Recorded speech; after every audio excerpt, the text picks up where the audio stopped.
Halo, selamat malam. Perkenalkan, nama saya Wiwi Herawati. Saya adalah salah satu mahasiswi Universitas Pancasakti Prodi Manajemen semester 2 dengan NIM 289215031. Di sini saya akan mempresentasikan materi perekonomian Indonesia dengan dosen pengampu Bapak Imhar. Hari ini saya akan membawakan tema dari materi yang sudah pernah diberikan sebelumnya, yaitu kemiskinan dan kesenjangan pendapatan di Indonesia. Kemiskinan merupakan problematika kemanusiaan yang telah mendunia dan hingga kini masih menjadi isu sentral di belahan bumi manapun. Selain bersifat laten dan aktual, kemiskinan adalah penyakit sosial ekonomi yang tidak hanya dialami oleh negara-negara berkembang, melainkan negara maju seperti Inggris dan Amerika Serikat. Negara Inggris pernah mengalami kemiskinan di penghujung tahun 1700-an pada era kebangkitan revolusi industri di Eropa. Sedangkan Amerika Serikat bahkan mengalami depresi dan resesi ekonomi pada tahun 1930-an. Dan baru setelah 30 tahun kemudian, Amerika Serikat tercatat sebagai negara adidaya dan terkaya di dunia. Nah, pada kesempatan ini saya mencoba memaparkan sejarah global kemiskinan negara-negara di dunia ketiga, yaitu negara-negara berkembang yang notabene-nya ada di belahan benua Asia. Kemudian juga memaparkan secara spesifik mengenai kemiskinan di Indonesia, dan adapun yang dimaksudkan negara berkembang adalah negara yang memiliki standar pendapatan rendah dengan infrastruktur yang relatif terbelakang, serta minimnya indeks perkembangan manusia dengan norma secara global. Dan dalam hal ini kemiskinan tersebut meliputi sebagian negara-negara Timur Tengah, Asia Selatan, Asia Tenggara, dan negara-negara pinggiran benua Asia. Kita masuk ke slide selanjutnya, yaitu pengertian kemiskinan dan pendapatan. Di mana secara general ini adalah suatu kondisi di mana seseorang tidak mampu lagi untuk memenuhi kebutuhan dasarnya seperti pangan, sandang, tempat tinggal, pendidikan, dan kesehatan yang layak. Sedangkan menurut para ahli, Hall dan Migley, adalah kondisi deprivasi materi dan sosial yang menyebabkan individu hidup di bawah standar kehidupan yang layak ataupun kondisi di mana individu mengalami deprivasi relatif dibandingkan dengan individu yang lainnya dalam masyarakat.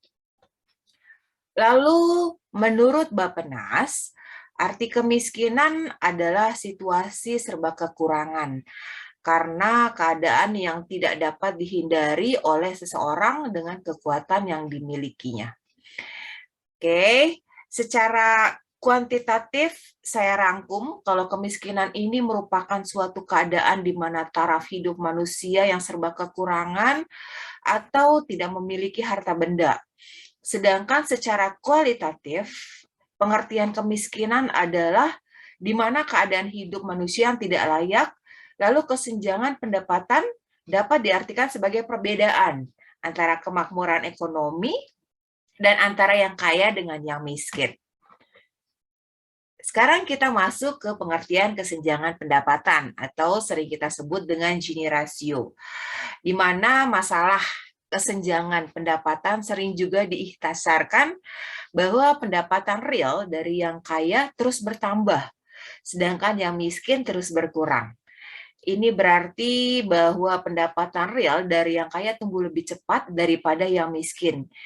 Ini kita dapatkan dari para ahli yaitu Bruce Herrick atau Charles P. Kindleberger. Sedangkan menurut Myrdal, ketimpangan pendapatan terjadi karena kuatnya dampak balik dan lemahnya dampak sebar di negara-negara berkembang. Nah, kalau kita artikan pertumbuhan penduduk pada saat ini, yaitu dari uraian ini kita simpulkan bahwa kesenjangan pendapatan adalah perbedaan jumlah pendapatan yang diterima masyarakat sehingga mengakibatkan perbedaan pendapatan yang lebih besar yang mengakibatkan pendapatan terus berkurang. Nah, pendapatan yang lebih besar antar golongan dalam masyarakat tersebut ini akibat dari perbedaan. Maka dari itu terlihatlah kesenjangan, yaitu yang kaya akan semakin kaya, sebaliknya yang miskin akan semakin terpuruk. Nah, apabila kita menganalisa faktor-faktor ini, sangat menentukan sekali tentang pemerataan penghasilan yang timpang adalah pemerataan kekayaan atau harta yang produktif. Dan ini menghasilkan seperti tanah dan modal dalam segmen-segmen yang berbeda. Dalam masyarakat dunia ketiga, yang pada umumnya menyebabkan perbedaan penghasilan yang besar sekali antara yang kaya atau dengan yang miskin. Sekarang kita masuk ke penyebab kemiskinan dan kesenjangan pendapatan, atau juga kita sebut dengan Gini ratio. Pertama adalah laju pertumbuhan, yaitu pertumbuhan penduduk Indonesia yang terus meningkat setiap 10 tahun. Ya, ini menurut hasil sensus penduduk. Banyaknya jumlah penduduk ini membawa Indonesia menjadi negara keempat terbanyak penduduknya. Terus setelah itu ada Cina, India, dan Amerika Serikat. Dan meningkatnya jumlah penduduk membuat Indonesia itu semakin terpuruk dengan keadaan ekonomi yang belum mapan, lalu jumlah penduduk yang bekerja tidak sebanding dengan jumlah beban ketergantungan, serta penghasilan yang minim ditambah dengan banyaknya beban ketergantungan yang harus ditanggung, dan ini membuat penduduk hidup di bawah garis kemiskinan. Lalu yang kedua adalah angkatan kerja, di mana penduduk yang bekerja dan pengangguran secara garis besar menjadi penduduk di suatu negara dibagi menjadi dua bagian, yaitu tenaga kerja dan bukan tenaga kerja. Nah, yang tergolong sebagai tenaga kerja ialah penduduk yang berumur di dalam batas usia kerja. Batasan usia kerja memang berbeda-beda di setiap negara yang satu dengan yang lain. Batas usia kerja yang dianut oleh Indonesia ialah minimum 10 tahun tanpa batasan umur maksimum. Jadi setiap orang atau semua penduduk. Lalu yang ketiga adalah distribusi pendapatan dan pemerataan pembangunan, di mana distribusi pendapatan nasional mencerminkan merata atau timpangnya pembagian hasil pembangunan suatu negara di kalangan penduduknya. Kriteria ketidakmerataan versi Bank Dunia didasarkan oleh atas porsi pendapatan nasional yang dinikmati oleh 3 lapisan penduduk, yaitu 40% penduduk berpendapatan rendah atau penduduk miskin, lalu 40% penduduk berpendapatan menengah, serta 20% penduduk berpendapatan tertinggi atau penduduk terkaya. Ketimpangan dan ketidakmerataan distribusi dinyatakan parah apabila 40% penduduk berpendapatan rendah menikmati kurang dari 12% pendapatan nasional. Lalu yang keempat adalah tingkat pendidikan yang rendah, di mana rendahnya kualitas penduduk juga merupakan salah satu penyebab kemiskinan di suatu negara ini. Dan ini disebabkan juga karena rendahnya tingkat pendidikan dan tingkat pengetahuan tenaga kerja. Untuk itu, adanya perkembangan ekonomi, terutama industri, jelas sekali dibutuhkan. Lebih banyak tenaga kerja yang mempunyai skill atau paling tidak dapat membaca dan menulis. Menurut para ahli, pendidikan merupakan sumber daya yang terbesar yang manfaatnya dibandingkan faktor-faktor penduduk atau faktor-faktor produksi yang akan membantu untuk meningkatkan tingkatnya pendidikan itu supaya menjadi lebih baik. Lalu yang kelima adalah kurangnya perhatian dari masyarakat, di mana kurangnya perhatian dari masyarakat atau dari pemerintah, ya kurangnya perhatian dari pemerintah, ini menjadi peka terhadap laju pertumbuhan masyarakat miskin dan dapat menjadi salah satu faktor kemiskinan. Nah, maka dari itu pemerintah tidak dapat memutuskan kebijakan yang mampu mengendalikan tingkat kemiskinan di negaranya. Sedangkan pengangguran terjadi disebabkan karena kurangnya lapangan pekerjaan yang tersedia. Selain itu juga kurangnya skill juga sangat berpengaruh pada kualitas seseorang manusia. Lalu manusia yang mempunyai skill rendah cenderung tidak mempunyai keterampilan, sehingga tidak bisa dimanfaatkan dengan baik. Selanjutnya adalah penyebab kesenjangan pendapatan, di mana Gini rasio kita masih tinggi atau sekitar 0,4, padahal pertumbuhan ekonomi kita bagus, bahkan nomor 3 di dunia setelah Cina dan India. Dan ini artinya ada sesuatu yang salah menurut salah satu para ahli. Kesalahan itu terletak pada belumnya diperhatikan upaya pemberdayaan terhadap para pelaku UMKM di tanah air. Selama ini UKM belum tersentuh upaya pemberdayaan dengan optimal. Nah, Menteri Koperasi dan UKM AAGN Puspa Yoga mengungkapkan penyebab kesenjangan pendapatan yang terjadi di Indonesia yakni akibatnya kurang diperhatikannya usaha mikro kecil dan menengah atau UMKM. Ia juga mengatakan kalau kesenjangan pendapatan menyebabkan Gini rasio atau tingkat ketimpangan pengeluaran masyarakat di Indonesia menjadi relatif tinggi.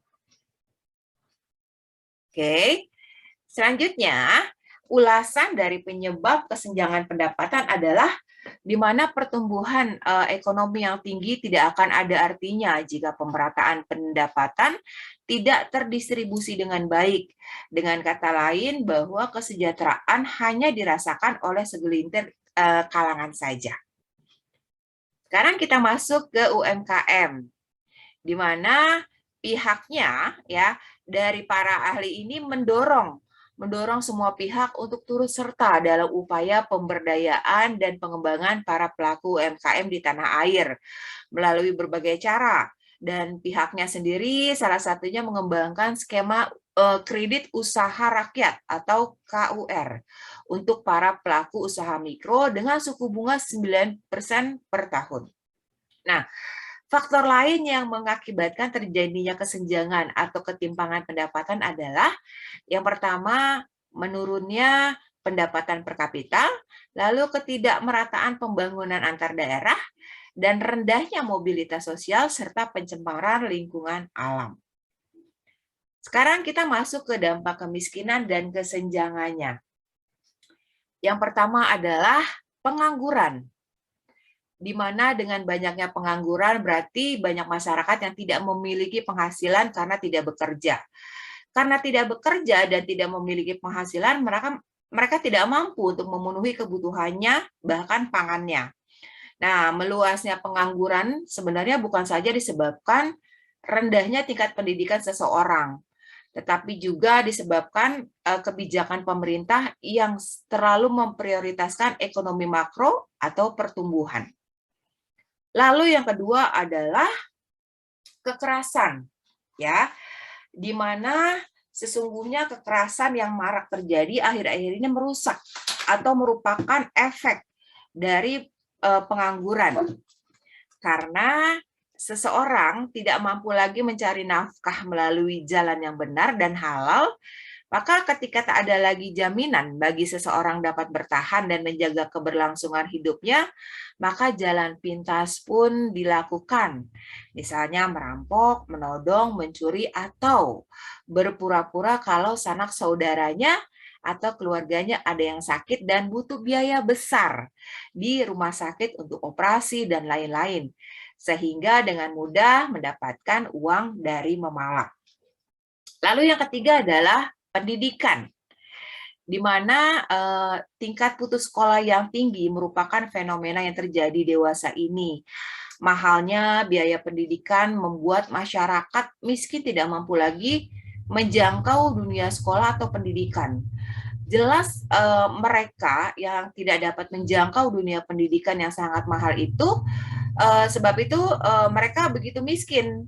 Untuk makan 1 kali sehari saja mereka sudah kesulitan. Lalu tingginya tingkat putus sekolah berdampak pada rendahnya tingkat pendidikan seseorang. Dengan begitu akan mengurangi kesempatan seseorang mendapatkan pekerjaan yang layak, dan ini menyebabkan bertambahnya pengangguran akibat tidak mampu bersaing di era globalisasi yang menuntut keterampilan di segala bidang. Lalu yang keempat adalah kesehatan, di mana seperti kita ketahui biaya pengobatan sekarang sangat mahal. Hampir setiap klinik pengobatan, apalagi rumah sakit swasta besar, menerapkan tarif atau ongkos pengobatan yang biayanya sungguh sangat mahal sekali. Sehingga biaya tak terjangkau oleh kalangan miskin. Lalu yang kelima adalah konflik sosial, di mana konflik sosial bernuansa SARA biasanya muncul diakibatkan ketidakpuasan atau kekecewaan atas kondisi seseorang yang miskin, yang sangat miskin, ya. Dan hal ini sangat dibutuhkan perhatian dari pemerintah setempat.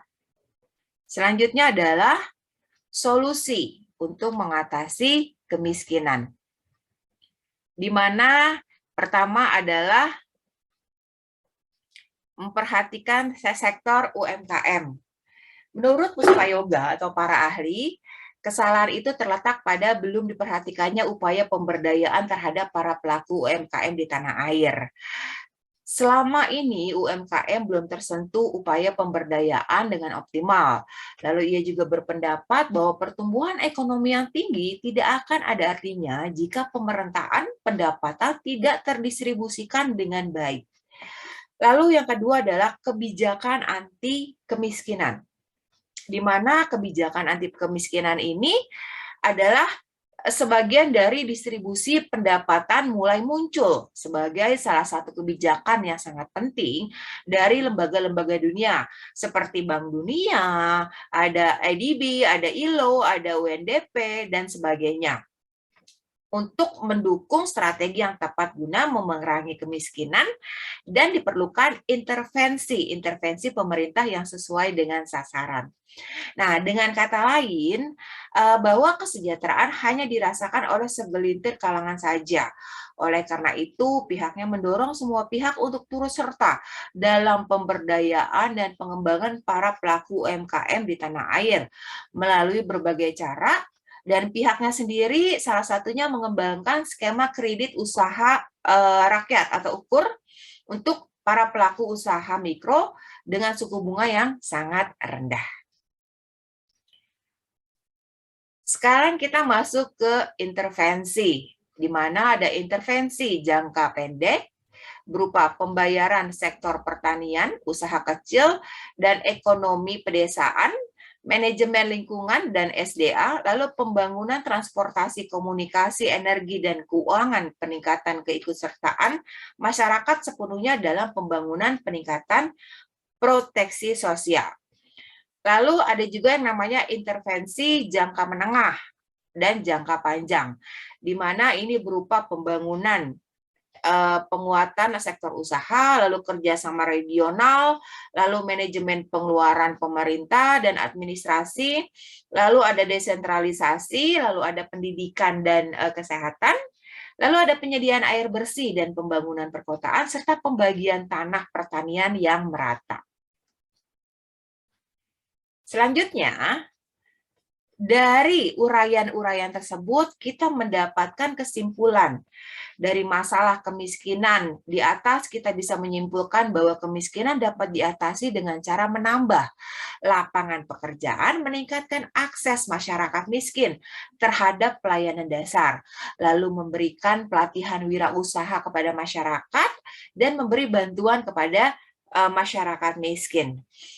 Lalu ada juga kesenjangan ekonomi, yaitu terjadinya ketimpangan dalam distribusi pendapatan antara kelompok masyarakat berpenghasilan tinggi dengan kelompok masyarakat berpenghasilan rendah.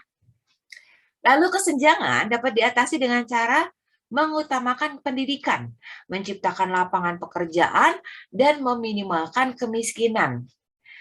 Meminimalkan KKN dan memberantas korupsi dalam upaya meningkatkan kesejahteraan serta meningkatkan sistem keadilan di Indonesia dalam melakukan pengawasan ketat kepada mafia hukum.